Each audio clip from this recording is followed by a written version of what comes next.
और 2 अप्रैल 2018 में supreme court के एक निर्णय के खिलाफ प्रोटेस्ट हुआ था और उसमें 13 से 14 कमजोर वर्गों के जवानों ने शहादत दी थी। मैं उनकी शहादत को आज नमन करता। सभापति जी,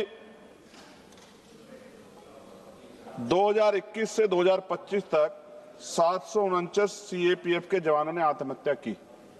सरकार बताए जवान दुश्मन से ज्यादा अपने सिस्टम से क्यों हार रहा है? और पिछले कुछ वर्षों में 46,000 से अधिक सीएपीएफ के जवानों ने और अधिकारियों ने वीआरएस ले लिया। आखिर ऐसी क्या परिस्थितियां हैं कि देश की सुरक्षा में लगे जवान खुद इस सेवा को छोड़ने को मजबूर हो रहे हैं?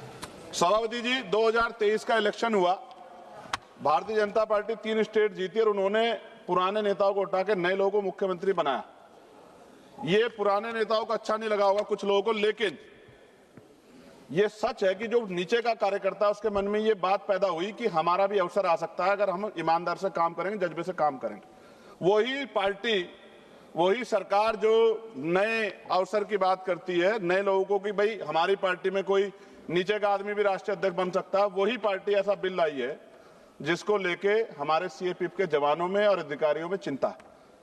सभापति जी, मैं इस विधेयक का नाम सीएपीएफ सामान्य प्रशासन रखा गया, लेकिन इसके प्रावधानों को देखने के पर ऐसा प्रतीत होता है कि इसमें सीएपीएफ के हजारों अधिकारियों जवानों की बजाय बहुत सीमित संख्या में आईपीएस अधिकारियों के हितों को प्राथमिकता दी गई।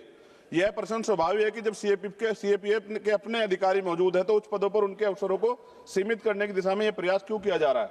महोदय, इस विधेयक को भारतीय संविधान की 7वीं अनुसूची के संघ सूची के अंतर्गत प्रस्तुत किया गया। साथ ही अनुच्छेद 312 का उल्लेख किया गया है जो अखिल भारतीय सेवाओं संबंधित है। ऐसे में यह स्पष्ट किया जाना आवश्यक है कि जब आईपीएस अधिकारी सीधे तौर पर सीएपीएफ बलों का हिस्सा नहीं है तो उनके संदर्भ में इस प्रकार का प्रावधान क्यों जोड़े जा रहे हैं? महोदय, विधेयक में यह भी दिखा गया है कि कुछ प्रावधानों के माध्यम से नियम बनाने का अधिकार एक सीमित दायरे में केंद्रित किया जा रहा है।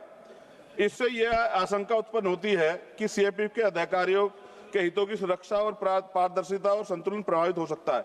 विशेष रूप से पूर्व में माननीय सर्वोच्च न्यायालय द्वारा दिए गए आदेशों के संदर्भ में यह स्पष्टता अपेक्षित है कि उन्हें किस प्रकार लागू किया जाएगा। महोदय, मैं माननीय गृह मंत्री से जानना चाहता हूं कि इस विधेयक को लागू होने के बाद सीएपीएफ अधिकारियों कैरियर विकास, पदोन्नति, वित्तीय लाभों और कैडर रिव्यू की स्थिति क्या होगी? वर्तमान में विभिन्न बलों में एक ही स्तर के अलग अलग पदों पे अधिकारी अलग अलग पदों पे कार्य कर रहे हैं, जिनमें ना तो पद समानता और ना ही वेतन समानता।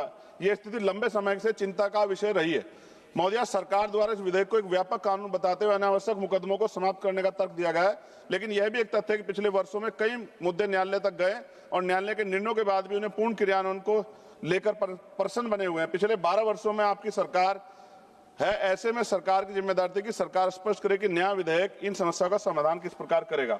मैं यह भी कहना चाहूंगा कि सीएपीएफ के जवान, हमारे जवान और अधिकारी देश की आंतरिक सुरक्षा की लीडर व सीमाओं की सुरक्षा लेकर महत्वपूर्ण संस्थानों, यहां तक कि इस लोकतंत्र के मंदिर संसद की रक्षा और शहादत भी दी है सभापति जी तक अपनी जिम्मेदारियां निभाते हैं। ऐसे में उनके अधिकारों, सम्मान, कैरियर सुरक्षा को सुनिश्चित करना केवल प्रशासनिक विषय बल्कि राष्ट्रीय सुरक्षा का भी प्रश्न है। तो मैं सरकार से आग्रह करना चाहता हूं कि वे सदन और देश के सामने स्पष्ट करें, यह विधेयक वास्तव में सीएपीएफ अधिकारियों और जवानों के हितों की रक्षा कैसे करेगा?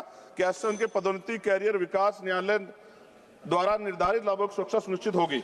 सभापति जी, सीएपीएफ जो CRPF, BSF, ITBP, SSB, CISF मिलकर 10 लाख का सुरक्षा बल है। जब उग्रवाद, आतंकवाद और नक्सलवाद के दंश में देश का 1/3 इलाका और जनमानस जल रहा होता है, तब सबसे पहले केंद्रीय बल तैनात किए जाते हैं। सीआरपीएफ के जाबाजों ने देश की सुरक्षा में कठिन क्षेत्रों में विपरीत परिस्थितियों के बावजूद दुश्मनों का डटकर मुकाबला करते हुए दुश्मनों से लोहा लिया है। बलों के अधिकारियों, कर्मियों की जान की परवाह नहीं है और शहादत गले लगा, चाहे पुलवामा, छत्तीसगढ़ हो या असम या मणिपुर।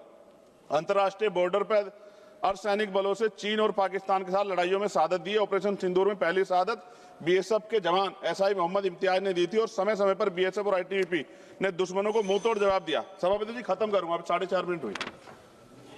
आज भी देश की रक्षा की पहली सुरक्षा लाइन 1962 में, हॉट स्प्रिंग 1965 में कच्छ का रण और देश की सीमाओं की रक्षा बड़ी शहादतें इतिहास में दर्ज है। आपको तो इतिहास से गहरा लगा, कुछ पन्ने पलटने चाहिए। सभापति जी, यहां से वहां तक ये सीएपीएफ के जवान इस पार्लियामेंट की तरफ आज देख रहे हैं कि पार्लियामेंट हमारे हितों की कैसे रक्षा करेगी। ये अलग बात है, सरकार बिल लाई है, सरकार के पास शक्ति है, उसको पास भी करा देगी।